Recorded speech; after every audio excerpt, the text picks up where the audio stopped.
All right, there will be bourbon tonight with Mr. Adam Swart. I got Swart, is it? I said that That's right? right. All That's right, right. Adam Swart. He is the CEO of Crowds on Demand, and you can find him on X at CEO Adam Swart. Adam, how you doing, brother?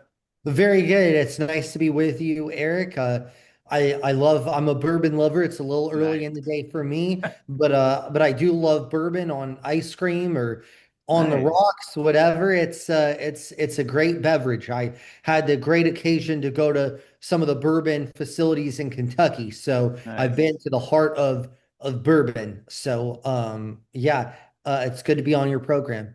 Outstanding. Well, you might get a kick out of this one. So, as always, for me, this discussion will be fueled by what Adam just said, bourbon, and this is a bottle of the Lost Lantern, the 250th anniversary edition of the United States of America. It is a blend of a bourbon from every single state in this country. One distillery out of every state come together to make a blend. Nothing over 2 years.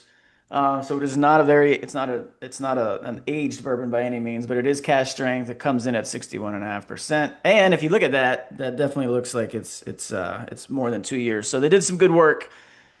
So that is what I will be having. And that is from a distillery, like I said, Lost Lantern. They are in Vermont. It's a city that begins with a V that I can't pronounce, so I'm not going to try today. All right, Adam, tell me what is paid organizing? Tell me about this.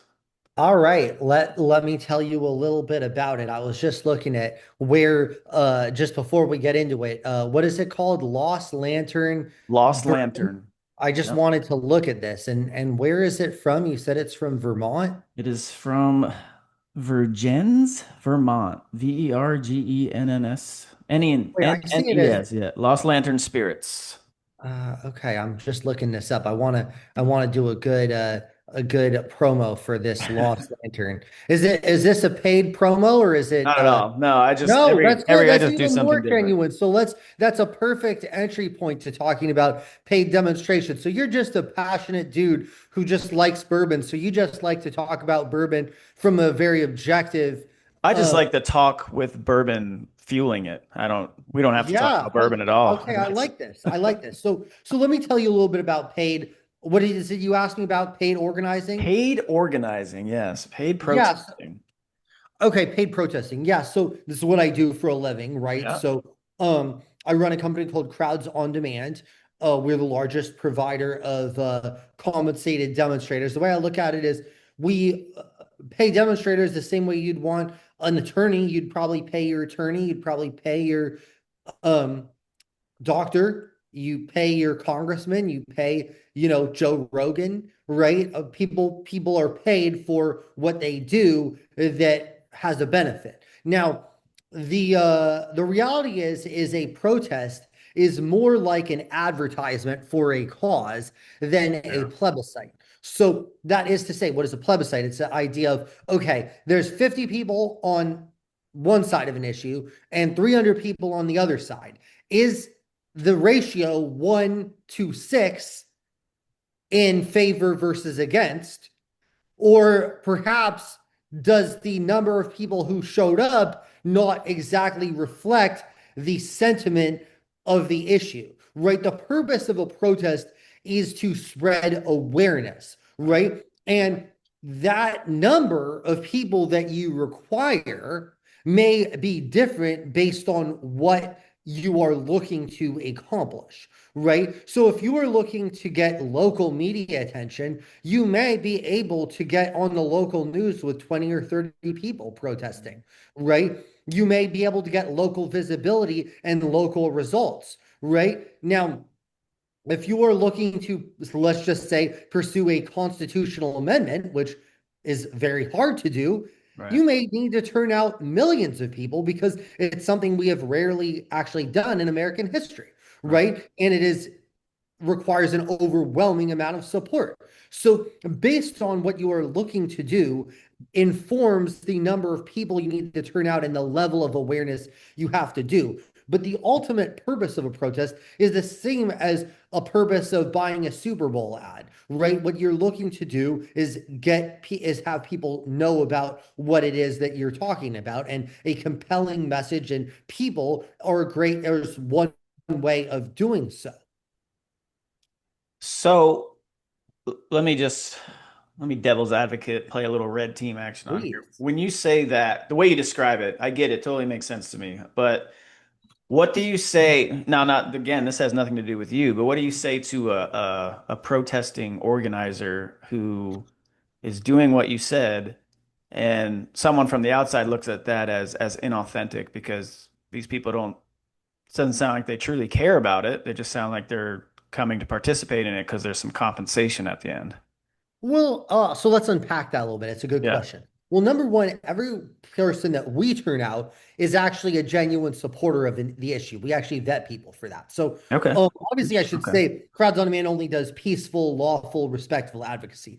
Um, Okay. but everyone there, we interview them on Zoom, right? And I guess my question to you is, I don't know, is there a bourbon that you really hate? Is there a drink you really hate? And if I said, Eric, I will give you $200 if you just say a bunch of good things about that particular beverage. You seem Yeah. like a man with integrity. I think you would say, no, Adam, well, thank you for thinking of me, but no thanks. Yeah. If you Right? asked me to talk positively about tequila, I'd probably tell you no. So, Yeah, yeah, and I actually love tequila. I love dude. Don Julio tequila Okay. in particular. Patron for the clubs, For maybe. the So I'm getting a bit old for that. yeah. But I'm not a big tequila fan. It sticks to your pores is the problem, and Really? it's like you can smell it on yourself the next day. That's what I don't like about Yeah, the tequila. problem for me with tequila has always been the next day. So I just, Yeah, it's fun. It's fun day of though for yeah, sure. So absolutely.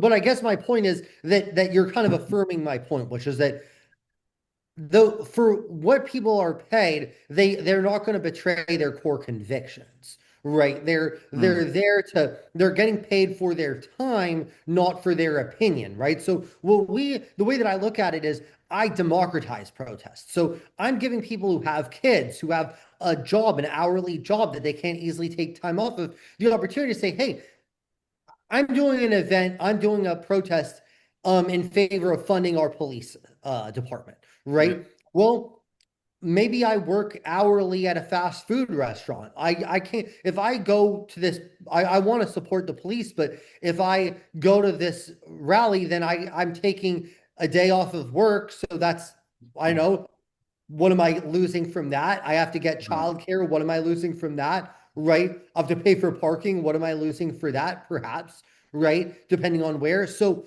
I guess the point being is that what we're doing is we're facilitating people's participation in what they actually believe in. Where does that money come from? It comes from the client. Where does the money for the Super Bowl ads come from? People who are trying to market. So I guess then that would be the follow-up was so whoever's got an issue to push, they come to you, they've got X amount of dollars, they're trying to get X amount of turnout, and you give them a plan on how to best do that. Yeah. Well, I mean, turnout is generally a means to an end, though, Eric, Mm, because the goal is to turn out people for a particular right. reason. I'm promoting my company. I want people to know about it. I'm promoting this cause, or I want this tax bill blocked, right? There's an objective, right? So part of it is people will sometimes come to us with an saying, "Oh, well, I want to turn 5,000 people outside the state capitol because they're considering this tax." And I'm saying, well, actually, maybe we ought to do 100 people, but have them turn out every single day instead, because that's actually going to be more effective. Because what you want isn't the 5,000 people. What you want is the policy goal, right? Do Right. you see what I'm saying? So Yeah. I mean, I've been doing this for 15 years now. So my goal is to help people achieve their ultimate objectives. How'd you get into this? Where'd you find this as like your purpose? Yeah, so I went to college in Los Angeles at Okay. UCLA. Um, and in LA, they've had the gig economy before it was even Mhm. called that. Right. It's you've had actors, models, whatever, people who kind of do these kind of work that are is not dependable, right? So they need to kind of get other jobs to pay the bills when they're not working, right? But they can't necessarily commit to a shift because if they're called for an audition, they need to have that Right. flexibility to do it, Right. right? So I kind of got to thinking, well, look, I was a college student at the time, and I'd worked on a lot of political campaigns. It was like, well, it was always hard to get people to turn out to these things. Well, what if we could pay these actors who are already really theatrical, really good at playing that role to turn out for this sort of thing? We compensate them. And instead of being like a valet or a waiter, they can really use their talents. Now, I get a lot of crap from about doing that because that was the original business model. People are like, oh, he pays actors to show up. Well, it's a little different now. We will pay actors, but only if they're otherwise enthused about the cause.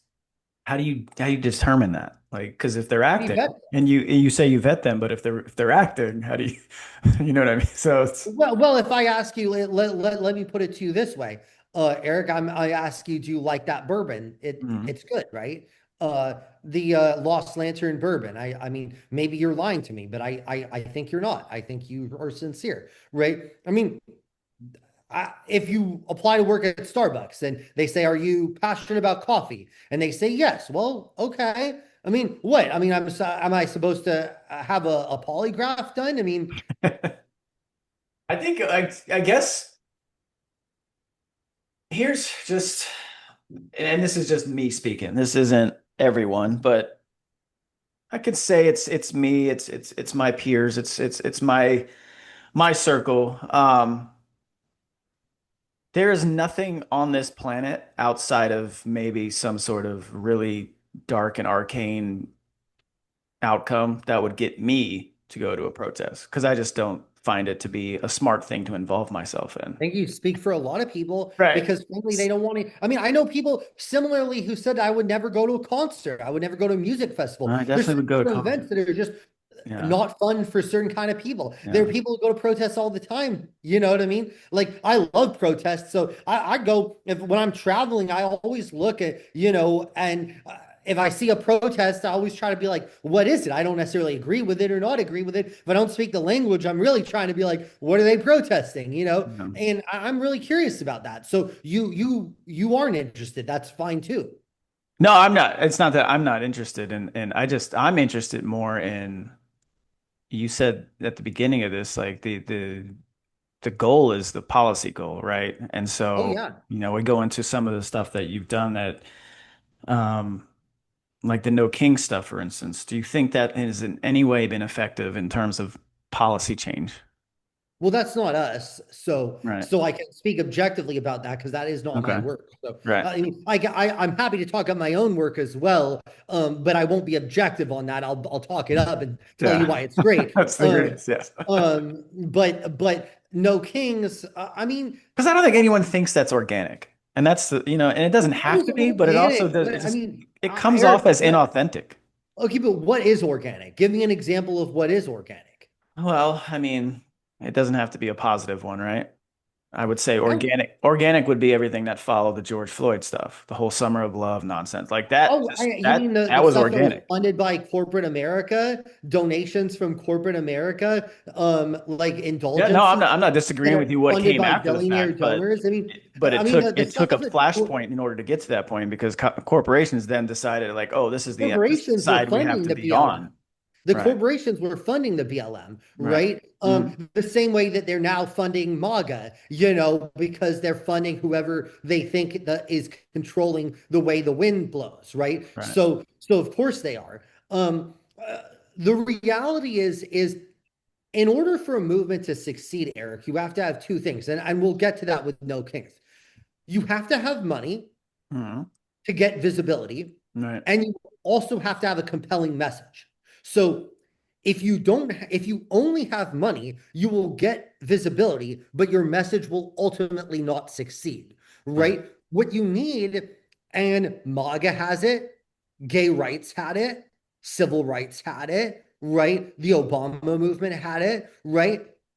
They have money to get visibility, but they also had a compelling message that caught on, right? So the challenge now, No Kings does have money and they have a message that is compelling in a way, but falls short in a way. So that's why I think it's been a limited success. I would not call it a success, and I also would not call it a complete failure at this point. Yeah. I'm admittedly biased towards that. I just find the title, all of it, to be absolutely silly. Like, Well, why is the title silly? I because actually you don't. couldn't have a protest against the king if there was an actual king. You call it no kings and you're allowed to go out and do whatever it is you say that you're not being able to do. It's just completely hypocritical. Well, is it not that the principle of no kings is a constant? Are you a constitutionalist? Absolutely. I mean, so and I'm not here to shill for no kings. As I said, No, I know you're not. we were approached to I be just find involved all in of it, it and I that they do is rejected like, it. So I can speak objectively, like, and I think there's limitations. But as a constitutionalist, I think the principle that is saying, look, we do not want we want limitations on presidential power. I mean, I actually think that my concern with the No Kings movement is I would have liked to focus more on like limiting presidential power. There is every single president since Jimmy Carter. Jimmy Carter is the only president in the recent past to have given up power. Every single other president, other than Jimmy Carter, and I don't think Jimmy Carter was necessarily a good president, but every single president since Jimmy Carter has been power hungry. The president has gotten way too powerful. The president is a king. And I'm not talking that's Trump, that's Biden, that's Obama. They when a president travels, they have a fleet of planes. They have a motorcade that goes on for miles. They have and they travel with an army. They travel the way that the kings of the Crusader kings would have traveled, Eric. The president is already a king in many ways, and that's not a Trump. That's not a point about Trump. That's not a point about well, it is Obama though, or because Biden. they're But the protesting Trump. president, They didn't protest Biden. The No Kings well, didn't so okay, protest so that's Obama. hypocritical. No Okay, Kings so didn't do anything against any other but president. I so I guess that's why I would say what I think we need is a constitutional amendment that is nonpartisan or bipartisan to dramatically reduce the power of the president. I What think power would you president want to take away? the power to maintain prolonged wars for one. I think the president should have very limited power to. I mean, I think the president should have very little power to do almost anything that is not urgently responding to a immediate problem without the permission of the United States Congress. Because the reason for the president is America's attacked, right? Let's just say America's attacked. You need someone in charge to respond to that, right? You need someone to also be the head of state. Like a lot of countries have both a head of state and a head of government. They have a prime minister and a head of state ceremonial. Our head of government is our head of state, right? So we need someone to kind of what Teddy Roosevelt called the bully pulpit to kind of speak to the nation with kind of conviction, right? So you need someone to serve as the figurehead of our country, and you need someone to be able to be in charge in situations of urgent need. But Well, I think that's why beyond that, he's the commander in chief. correct, that You is the can't put the purpose. military in charge by Congress because then you just have deadlock all the time. No, correct. Well, no, correct. That's where I say the president can be the commander in chief. However, they should not be able to have prolonged wars without the permission of the United States Congress. Well, So then you get yes, into then we got to split hairs because what's prolonged? What is I well, mean, I think Congress has that it's not splitting hairs because it was defined in the aftermath of Vietnam, I believe, as 60 days. It was and yeah. this administration is getting around it in different ways to try Well, to you know say, that there's loopholes and everything, right? well, yeah, but I don't think there should be, and I think we need a constitutional amendment around that because and this is not an anti-Trump point. This is No, I know I that. think I Biden don't way. disagree. Like Well, and we can have Biden, this we can have I this don't know about where every you're. president. They've So all Eric, done Eric, this I mean, stuff. I don't know where your politics are. I'm nonpartisan. I'm an independent. I think Biden way usurped his power by the student loan forgiveness. I thought that was a Oh yeah, massive you already usurpation. said it though. Every president does it. Well, but I'm tired of it. And I I know think that the that's only way fair. to do it That's is fair. through a constitutional amendment dramatically reducing the power of the office. So I'm going back to the point of you said no kings is stupid. And I said, Actually, it's not stupid because our president is a king. And but that's not a political state. That's not an anti-Trump statement. Our president is a king objectively. Our president has the power that the kings of old would have had. As I said, the president travels with an Well, army. I mean, this personal security is not king power. Like Trump Yes, cannot it do is. whatever he wants. A king Well, could do I'm not whatever he saying wants. He he's an still absolute. has Congress to go through.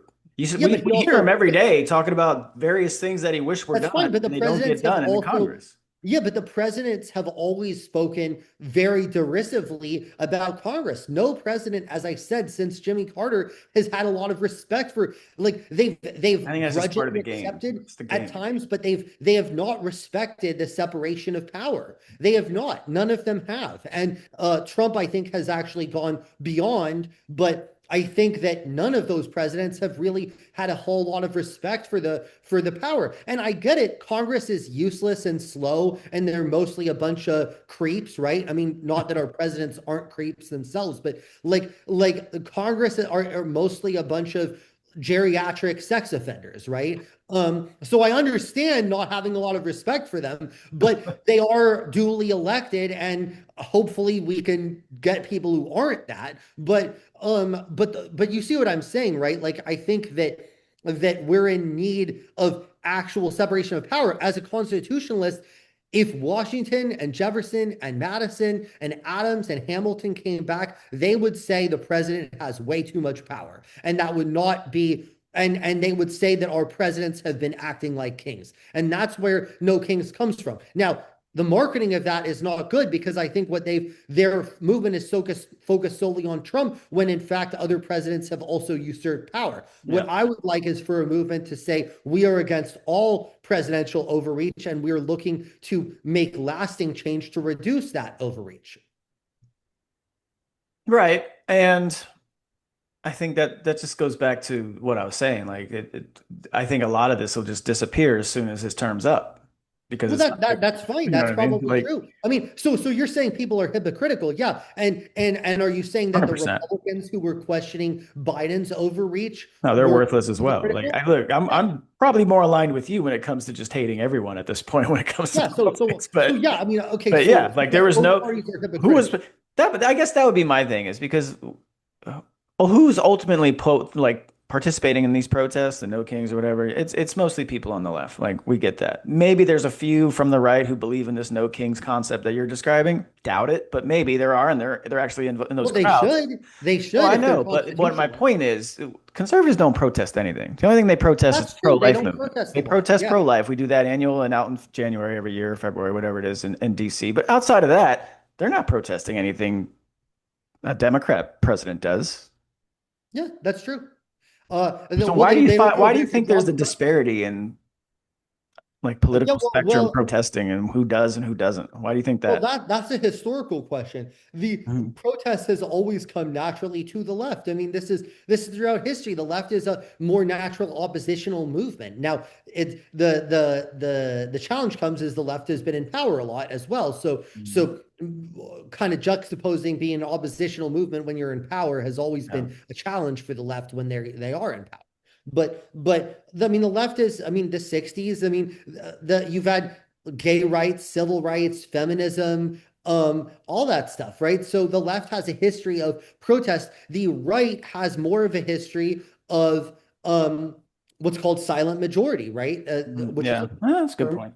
coined by President Nixon. So the right does not have a tradition of activism. Now, I think that is changing, and I think that both in terms of social media and other things, that is changing. Guess But we it had the is Tea it is Party a couple years it is ago. certainly true. And by the way, that's why I've been proud to work with a lot of conservatives because I generally am a contrarian. I don't like the fact that in my home state of California, it is a 100% Democratic Party control on power, which leads to the subjugation of the people in California and a lot of boneheaded policies. Fine, right? I support people Yeah. pushing back against that, right? So Lived there I 7 years. work So with I a get lot of it. conservatives. Pardon Ooh. me? I said I lived there 7 years. I get it. I get it. Yeah, there you go. So I mean, it's been very poorly managed. I generally tend to believe that pushback and people kind of pushing against each other is the foundation of democracy. And you know what the founding fathers said? Again, I'm going to quote from the Federalist Papers is ambition counteracting ambition, right? So it is not opposing, and this goes back to the theme of paid protesting, is people don't have to do things out of a sincere motivation. Even Right. if you say, "Oh well, Yeah. people's motivation are Yeah. is suspect," all of our motivation is suspect. My motivation for being on this show is to clarify misinformation about my business. So, does that mean I'm wrong for being on this show? No, it's I have a reason for being on this show. Your reason on this show is for having me on this show is you think I might be an interesting guest that your listeners will be interested in. That's okay. That's to be expected. So what I'm saying is that the foundation of democracy is protest, and regardless of the reasons for such protest. When you say you've worked with, because I want to actually get, some of your personal involvement, some of the things you do, because I want you to tell us how great they are and let people decide rather than just, not Yeah. speak objectively about them. So you mentioned you have done stuff with conservative movements. What do the conservatives come to you for? Like what have you? Yeah.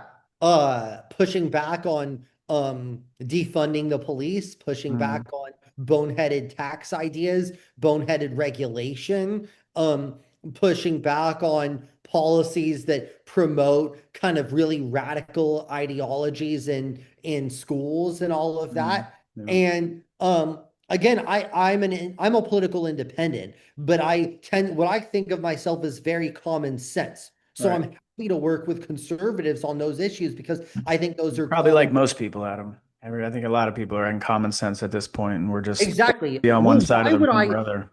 I'm a human being. I'm a man. Why would I bow Right. down for a demagogue from right or left? I mean, I think you're not a Absolutely. man if you give your allegiance to a party. You know what I mean? Because you're subjugating yourself before a movement.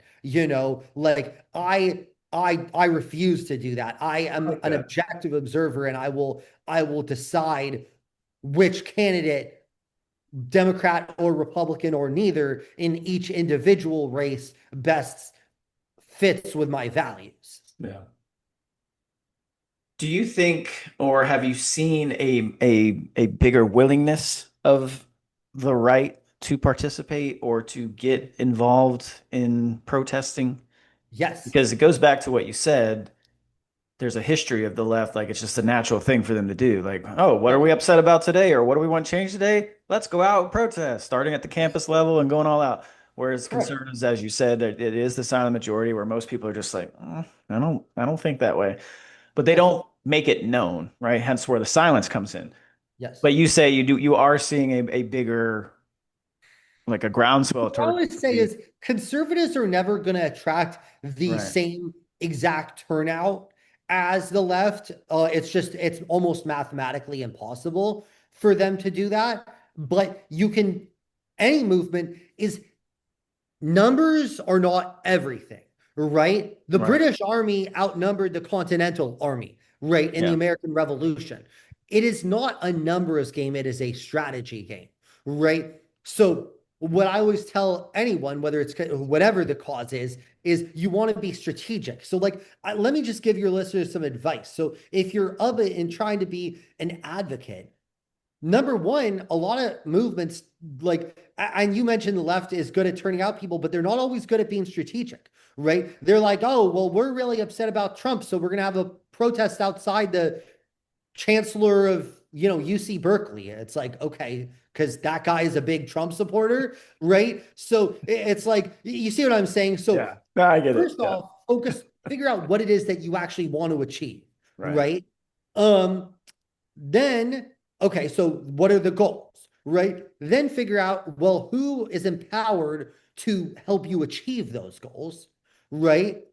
And then from there, what is it that that person or those people care about, right? So if you're trying to persuade someone on the left to do something, figure out a way to make it an issue of social justice, right? If you're positioning someone on the right, maybe you make it an issue of taxes or an issue of regulation, over regulation, or whatever. You have to market it to your audience and know your audience.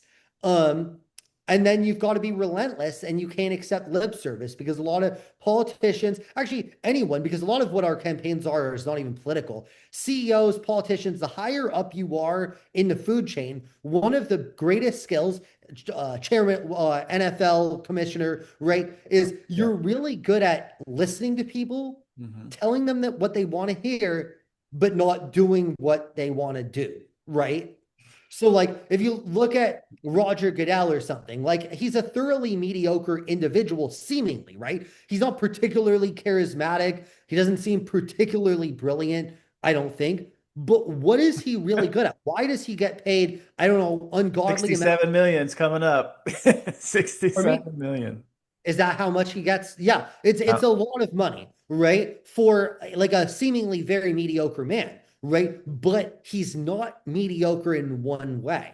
He's really good at dealing, he listens to the players, he listens to the owners, he listens to the TV networks, mhm. right? They all want a bunch of things from him, and he knows he can't give everybody everything. And he knows how to give each one of these groups as little as possible while making them feel as important as possible. And that is what the greatest politicians are really good at doing. And if you are an advocate, you have to call bullshit on those people because they are brilliant manipulators. That's pretty good. That's pretty good. You're not wrong. I just I'm taking everything you just said and applying it to like every name and face that's popping up in my head right now. And I'm like, well, maybe that's why they're so good at what they do. Because I mean, if we go back and we if we really just start dissecting like members of Congress, senators, you know, Yeah. there's 535 of them, and you really only know like 15, maybe 20, and Yeah. those are probably the ones you're describing. Yeah. The Whereas the ones rest are on just cable news rest all are the just time. there, right? Like they're just normal, But probably they doing what keep they're getting supposed to do. reelected. Right. And the reason is because they know how to do what I just said. Yeah, yeah, that's It's what I mean. not Like, because they're yeah. beautiful and No, sexy, they're definitely not the charismatic. most attractive people in the world.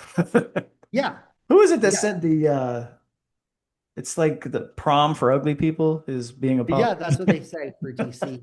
Yeah. But they're really good at doing this other stuff, though. That's what I'm saying. Yeah. All right, give me one that you're like super proud of that you pulled off and it was something that you just thought was, man, So I'll give this you a is couple ones that I'm most proud of. yeah, there we go. One was the hashtag delete Facebook movement. So this was Ooh, in the aftermath when it came out that Facebook was misusing user data, okay. was selling it to the highest bidder.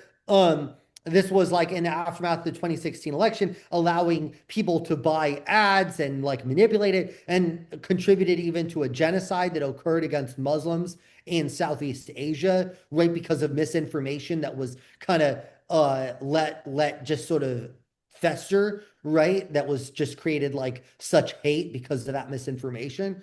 Um, so what I would say is what we did was we protested outside Zuckerberg's estate. We protested outside the headquarters in DC, outside the hearings, all that stuff.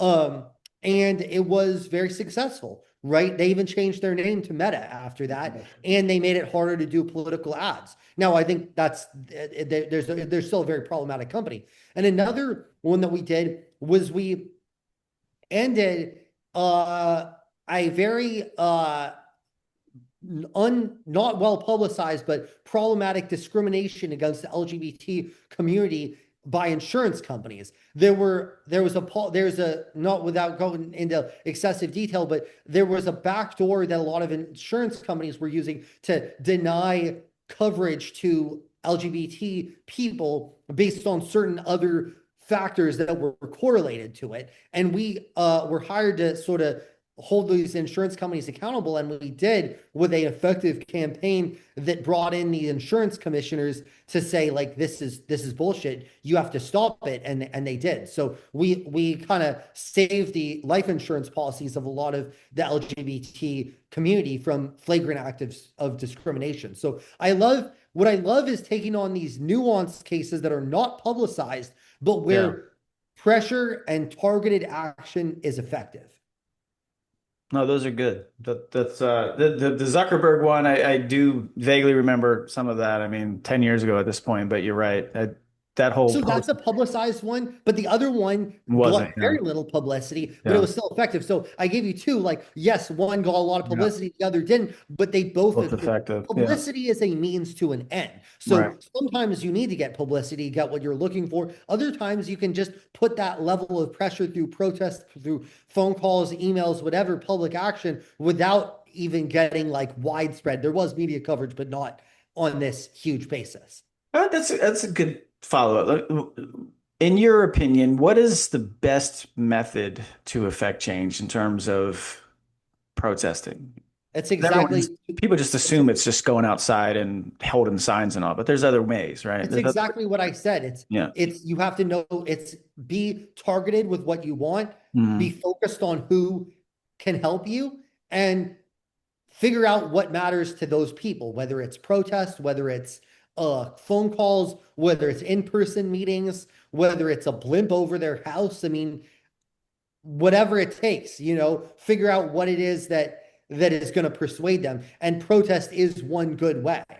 We don't do But I would blimps say it's a much anymore. I compromise. miss the good blimp we got to bring blimps back. They're only at sporting events. We need to get I know. blimps with messages on the side again. I know. I haven't done it in a while, but I do I grew enjoy. up with them. I swear, I used to see I've done blimps them. every day Yeah, in the but I sky with haven't something done. on them. I don't think I've done a blimp in a few years, actually. But Yeah, I think we got to bring probably blimps again. back, man. That's a good Yeah, one. Let's get blimps going again. let's do it. Let's do it. Let's get- I wonder what the blimp market is. I always thought like, like how do you become a blimp pilot? How do you I don't become a know. I feel like it's. I can't imagine it's that hard. I mean, they go so slow.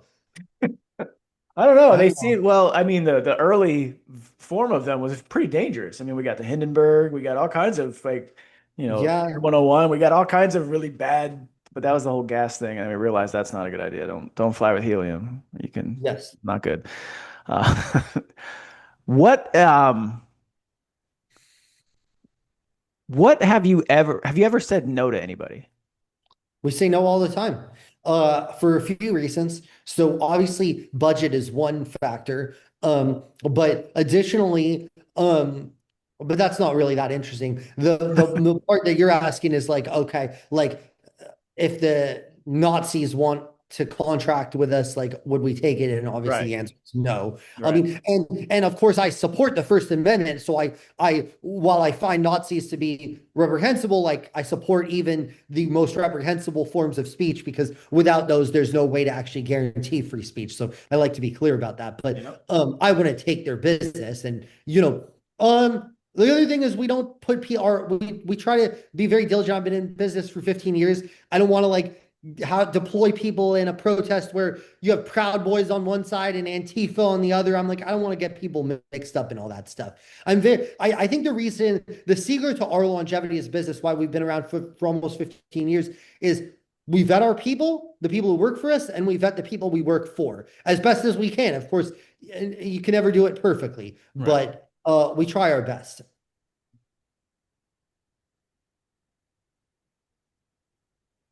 What is this Transparency in Political Demonstrations Act that you're working on? Well, this is actually a good place to leave it off because I probably have to run in a second. Yeah, But absolutely, bud. the Transparency and Political Demonstrations Act is something I'm pushing with very limited success because, of course, Congress does not like transparency. They like to Right. say they support transparency, but they don't Yep. actually like it. Is any protest, large protest, that is, I define it as over 500 participants, has to disclose who's funding it all the way up the chain and who's getting paid from it all the way down the chain. So whether it's a labor union, a church group, right wing, left wing, whether it's Miriam Adelson, whether it's Reid Hoffman, Laurene Powell Jobs, George Soros, whoever, I want to know who's behind it. And I want to know who is receiving money. And we obviously will be complying with it. And people are like, Adam, why do you support this? It would be bad for you. I'm like, no, it's not. I think what it'll really show is that there's money behind any demonstration and any and every demonstration. And that's not a bad thing. It's like there's who's funding the ads, who's funding the protests. That's just how America works. Where's that at in this stage of? getting passed and trying We're to get pushing done. it to the various committees, but the congressmen are not interested because they don't really want transparency. It's the reason why they want to be able to trade stocks. Like I said, they're mostly geriatric sex offenders, so it is hard to get I love it. them to support something. Geriatric sex offenders. I love it. You probably put that on a bunch of billboards or something outside of Congress. Yeah, well, the problem is that the problem with that is that if I ask Congress people, they'd be like, "Oh yeah, I agree," but I'm not one of them. Yeah, You know not what I mean? me. Like Right. why they all get it's like everyone is like, "Yeah, they're a bunch of geriatric sex offenders." Oh yeah, but do you vote to reelect your guy? It's like, yeah, you probably do. So it's like we have to realize that even the ones that we might like are probably that as well. And in fairness, I misspoke. There's some non-geriatric sex offenders in there as well. Yeah, there's some younger ones, right? Yeah. Yeah, not geriatric. Well, Right. Eric, Totally. on that note, it's been a pleasure to spend this time with you. I would ask that if people are interested, visit crowdsondemand.com Crowds on demand, for more information. And I also recommend that bourbon. I will be trying it. as you Uh, should. Yeah, if you can find. and I thought this was a really interesting discussion about the Constitution, about protest, about advocacy. But my advice to your audience is think about what I said about know what you're for, know who you're persuading, and be relentless and don't accept lip service because you can use that in your own life about things that have Right. nothing to do Good with point. politics. Yep. Absolutely. All right. That's Adam Swart, CEO, Crowds on Demand. Follow him on X, CEO Adam Swart. Thank you, Eric. Thanks, Adam.